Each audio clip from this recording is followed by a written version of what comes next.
ನನಗೆ ಮೈಸೂರು ಗಲಭೆ ಬಗ್ಗೆ ಹೆಚ್ಚಿನ ಒಂದು ದೊಡ್ಡ ಮಟ್ಟದಲ್ಲಿ ಪ್ರಚಾರ ಕೊಡೋದಕ್ಕಿಂತ ಹೆಚ್ಚಾಗಿ, ಏಕೆಂದರೆ ರಾಜ್ಯದಲ್ಲಿ ಹಲವಾರು ಸಮಸ್ಯೆಗಳಿದೆ. ಮೈಸೂರಿನ ಗಲಭೆ ಪ್ರಾರಂಭ ಆಗಿದ್ದು ಮಾಧ್ಯಮದಲ್ಲಿ ನಾನು ಗಮನಿಸಿರ್ತಕ್ಕಂಥದ್ದು. ಯಾರೋ ಒಂದು ಸೋಷಿಯಲ್ ಮೀಡಿಯಾದಲ್ಲಿ ಪೋಸ್ಟ್ ಮಾಡಿದ್ದಾರೆ, ಕೆಲವ್ರಿಗೆ ಅವೇಳನಕಾರಿಯಾದಂಥ ಪೋಸ್ಟ್ ಅದು ಅಂತಕ್ಕಂಥ ಹಿನ್ನೆಲೆಯಲ್ಲಿ ಮತ್ತೊಂದು ಸಮಾಜದವರು ಏನೋ ಒಂದು ದೊಡ್ಡ ಮಟ್ಟದ ಗುಂಪನ್ನು ಸೇರಿಸಿ ಕಲ್ಲು ತೂರಾಟಗಳು, ಸರ್ಕಾರದ ಅಧಿಕಾರಿಗಳ ವಾಹನಗಳ ಮೇಲೆ ಕಲ್ಲು ತೂರಾಟ, ಒಂದು ಅಶಾಂತಿಯ ವಾತಾವರಣ ಉಂಟು ಮಾಡಲಿಕ್ಕೆ ಹೊರಟಿದ್ರು. ಅದರ ಹಿನ್ನೆಲೆಯಲ್ಲಿ ಈಗ ರಾಜಕೀಯ ಪ್ರಾರಂಭ ಆಗಿದೆ.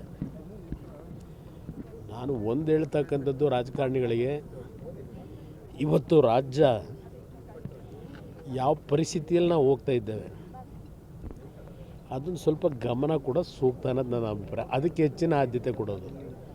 ನಾನು ಗಮನಿಸಿದೆ, ಈ ವರ್ಷ ರಾಜ್ಯ ಸರ್ಕಾರದ ತೆರಿಗೆ ಸಂಗ್ರಹ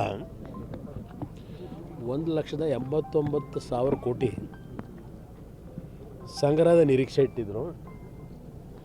ಈಗ ಇನ್ನೂ 15,000 ಕೋತ ಆಗಬಹುದು ತೆರಿಗೆ ಸಂಗ್ರಹದಲ್ಲಿ.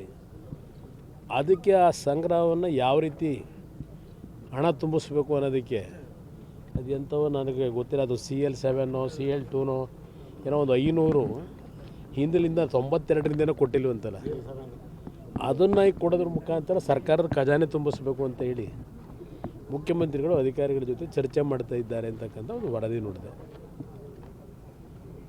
ಎಲ್ಲ ರೀತಿಯ ದರಗಳನ್ನು ಏರಿಕೆ ಮಾಡಿ ಯಾವುದೇ ರೀತಿಯ ಒಂದು ಸಂಗ್ರಹದಲ್ಲಿ ಯಶಸ್ಸು ಕಾಣದೆ ಇವತ್ತು ರಾಜ್ಯದ ನಾನಾ ಭಾಗದಲ್ಲಿರ್ತಕ್ಕಂಥ ಸಮಸ್ಯೆಗಳಿಗಿಂತ ಹೆಚ್ಚಾಗಿ ಕ್ಷುಲ್ಲಕವಾದಂಥ ರಾಜಕೀಯದ ಬೆಳವಣಿಗೆಗೆ ಪ್ರಾಶಸ್ತ್ಯ ಉತ್ತರೋಗ್ತಾ ಇದೆ. ಯಾವ ಪಕ್ಷದಲ್ಲಿ ಯಾರನ್ನ ನಾಯಕರು ಮಾಡ್ಕೊಂಡ್ರೇನೋ, ಯಾರನ್ನ ತೆಗೆದ್ರೇನೋ, ಅದೆಲ್ಲ ಇವತ್ತು ಬೇಕಾಗಿರೋದು ರಾಜ್ಯಕ್ಕೆ. ಇವತ್ತು ನೀವು ಇಲ್ಲೇ ಹಾಸನ ಜಿಲ್ಲೆಯಲ್ಲೇ ಎಷ್ಟು ಜನ ಈಗ ಆನೆ ತುಳಿತ ಸತ್ತಿದ್ದಾರೆ. ಇದರ ಬಗ್ಗೆ ಏನಾದರೂ ಸರ್ಕಾರ ಗಂಭೀರವಾಗಿ ತಗೊಂಡಿದ್ದಾರಾ? ಅರಣ್ಯ ಇಲಾಖೆ ಮಂತ್ರಿಗಳು ಹೇಳ್ತಾರೆ, ಅದೆಂಥದ್ದು ರೈಲ್ವೆ ಬ್ಯಾರಿಕೇಡ್ ಹಾಕ್ತೀವಿ, ಈಗಾಗಲೇ 65% ಕೆಲಸ ಮುಗಿಸ್ಬಿಟ್ಟಿದ್ದೀವಿ ಅಂತ ಹೇಳ್ತಾರೆ. ಆ 65% ಬ್ಯಾರಿಕೇಡ್ ಹಾಕಿದ್ದು ನಾನು 18ರಲ್ಲಿ ಕೊಟ್ಟು ದುಡ್ಡಲ್ಲಿ. ಅದಾದ ಮೇಲೆ ಎಲ್ಲಿಂದ ಕೊಟ್ಟರು? ಏನು ಕೆಲಸವೇ ಆಗಲಿಲ್ಲ. ಎಲ್ಲ ಇಡೀ ರಾಜ್ಯದಲ್ಲೇ ಇವತ್ತು ಹೇಳ್ತಾ ಹೋದ್ರೆ ಹಲವಾರು ವಿಷಯ ಹೇಳ್ಬೋದು. ಈಗ ಬೆಂಗಳೂರಿನ ಮೆಟ್ರೋ ದರ ಜನಸಾಮಾನ್ಯರ ಮೇಲೆ ಹೊರೆ ಇದು. ಈ ರೀತಿ ಪ್ರತಿದಿನ ಯಾವುದೋ 5 ಗ್ಯಾರಂಟಿ ಕಾರ್ಯಕ್ರಮಗಳಿಗೆ ಹಣ ತುಂಬಿಸ್ಕೊಳ್ಳಿಕ್ಕೆ ಅಭಿವೃದ್ಧಿ ಅಂತೂ ಇಲ್ಲವೇ ಇಲ್ಲ, ಸತ್ತೋಗಿದೆ. ರಾಜ್ಯದಲ್ಲಿ ಸರ್ಕಾರ ಇದೆ ಅಂತಕ್ಕಂಥದ್ದೇ ಜನ ಮರಿತಾ ಇದ್ದಾರೆ. ಈಗ ಆ ಪರಿಸ್ಥಿತಿಯಲ್ಲಿ ಇದ್ದೇವೆ. ಇದನ್ನು ನಾವು ಹೆಚ್ಚಿನ ಆದ್ಯತೆ ಕೊಡಬೇಕಾಗಿದೆ ಅನ್ನೋದು ನನ್ನ ಅಭಿಪ್ರಾಯ. ಈಗ ನಿಮ್ಮ KPSC ಇದೇ ಸರ್ಕಾರ, ಸಿದ್ದರಾಮಯ್ಯರ ಸರ್ಕಾರವೇ 2014ರಲ್ಲಿ ಯಾವುದೋ ಒಂದು KPSCಯ ನೇಮಕಾತಿ ವಿಷಯದಲ್ಲಿ ಒಂದು ದೊಡ್ಡ ಮಟ್ಟದಲ್ಲಿ ಚರ್ಚೆ ಆಯಿತು. KPSCನಲ್ಲಿ ದೊಡ್ಡ ಕರ್ಮಕಾಂಡ ಅಂತ ಹೇಳಿ ಯಾವುದೊಂದು ಮೈತ್ರಿ ಅಂತ ಹೆಣ್ಣು ಮಗಳ ವಿಷಯದಲ್ಲಿ. ಅದು ಒಂದು ಹೆಣ್ಣು ಮಗಳಿಗೋಸ್ಕರವಾಗಿ 370 ಯುವಕರ ಜೊತೆ ಚೆಲ್ಲಾಟ ಆಡಿದ್ರು, ಹೆಣ್ಣು ಮಕ್ಕಳು ಯುವಕರ ಜೊತೆಯಲ್ಲಿ ಈ ಸರ್ಕಾರ. ಇವತ್ತು 2025ಕ್ಕೆ ಬಂದಿದ್ದೇವೆ. KPSC ಪರಿಸ್ಥಿತಿ ಏನಾಗಿದೆ? ಒಂದೇ ಒಂದು ಉದ್ಯೋಗ KPSCಲಿ ಇವತ್ತು ಸೃಷ್ಟಿ ಆಗಲಿಲ್ಲ. 14 ಜನನೋ 15 ಜನನೋ 16 ಜನನೋ KPSCನಲ್ಲಿ ಮೆಂಬರ್ಸ್ ಮಾಡ್ಕೊಂಡು ಏನು ಸುಧಾರಣೆ ತಂದ್ರಿ? ಮುಖ್ಯಮಂತ್ರಿ ಕೇಳಲಿಕ್ಕೆ ಬಯಸ್ತೀನಿ. ಇವತ್ತು ಉದ್ಯೋಗ ಇಲ್ಲ. KPSC ಇವತ್ತು ನಾವೇನೋ ದೊಡ್ಡ ಸುಧಾರಣೆ ತರ್ತೀವಿ, ಓಟ ವರದಿ ಅನುಷ್ಠಾನಕ್ಕೆ ತರ್ತೀವಿ ಅಂತೆಲ್ಲ ಹೇಳಿದ್ರಲ್ಲ. KPSC ಒಂದು ಎಕ್ಸಾಮ್ ಮಾಡಲಿಕ್ಕೆ ಆಗ್ತಾಯಿಲ್ಲ. ಯುವಕರ ಜೊತೆಲಿ ಚೆಲ್ಲಾಟ ಆಡ್ತಾ ಇದ್ದೇವೆ.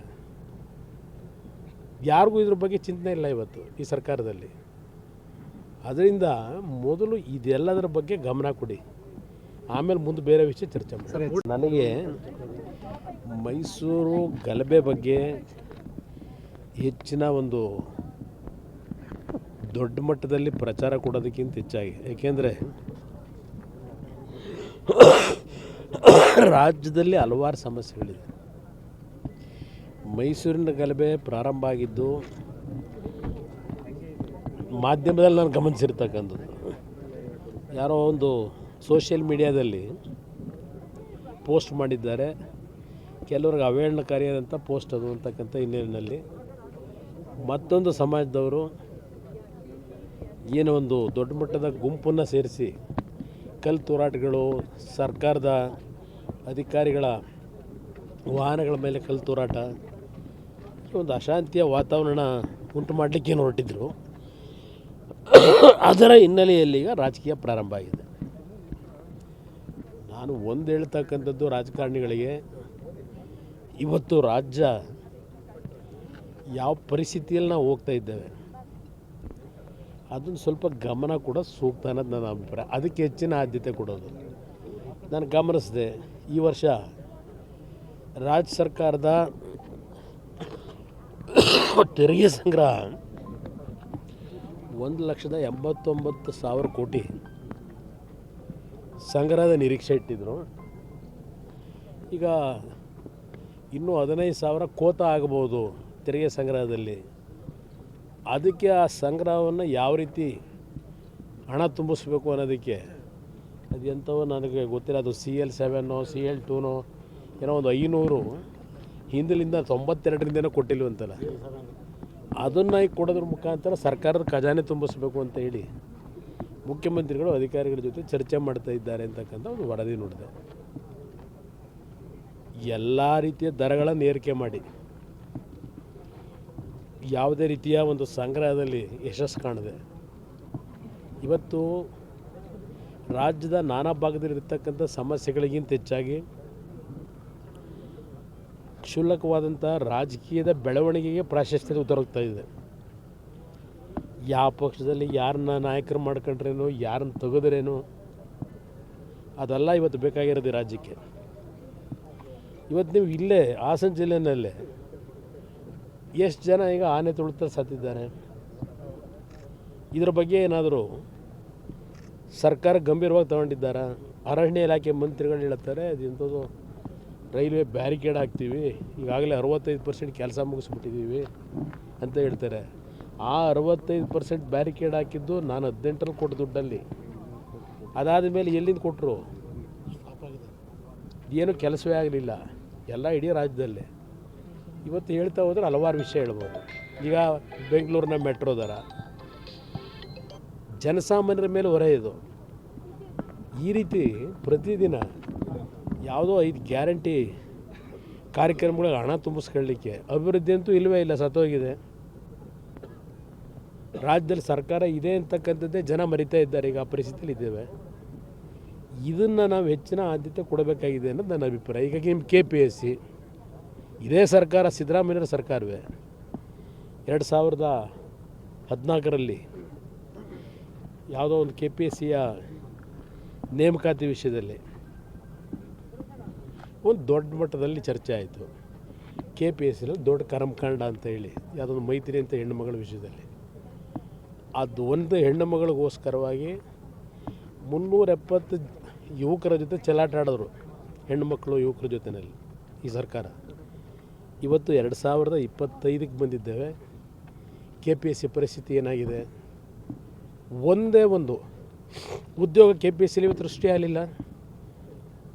14 ಜನನೋ 15 ಜನನೋ 16 ಜನನೋ KPSCನಲ್ಲಿ ಮೆಂಬರ್ಸ್ ಮಾಡ್ಕೊಂಡು ಏನು ಸುಧಾರಣೆ ತಂದ್ರಿ? ಮುಖ್ಯಮಂತ್ರಿ ಕೇಳಲಿಕ್ಕೆ ಬಯಸ್ತೀನಿ. ಇವತ್ತು ಉದ್ಯೋಗ ಇಲ್ಲ. KPSC ಇವತ್ತು ನಾವೇನೋ ದೊಡ್ಡ ಸುಧಾರಣೆ ತರ್ತೀವಿ, ಓಟ ವರದಿ ಅನುಷ್ಠಾನಕ್ಕೆ ತರ್ತೀವಿ ಅಂತೆಲ್ಲ ಹೇಳಿದ್ರಲ್ಲ. KPSC ಒಂದು ಎಕ್ಸಾಮ್ ಮಾಡಲಿಕ್ಕೆ ಆಗ್ತಾಯಿಲ್ಲ. ಯುವಕರ ಜೊತೆಲಿ ಚೆಲ್ಲಾಟ ಆಡ್ತಾ ಇದ್ದೇವೆ. ಯಾರಿಗೂ ಇದ್ರ ಬಗ್ಗೆ ಚಿಂತನೆ ಇಲ್ಲ ಇವತ್ತು ಈ ಸರ್ಕಾರದಲ್ಲಿ. ಅದರಿಂದ ಮೊದಲು ಇದೆಲ್ಲದರ ಬಗ್ಗೆ ಗಮನ ಕೊಡಿ, ಆಮೇಲೆ ಮುಂದೆ ಬೇರೆ ವಿಷಯ ಚರ್ಚೆ ಮಾಡಿ.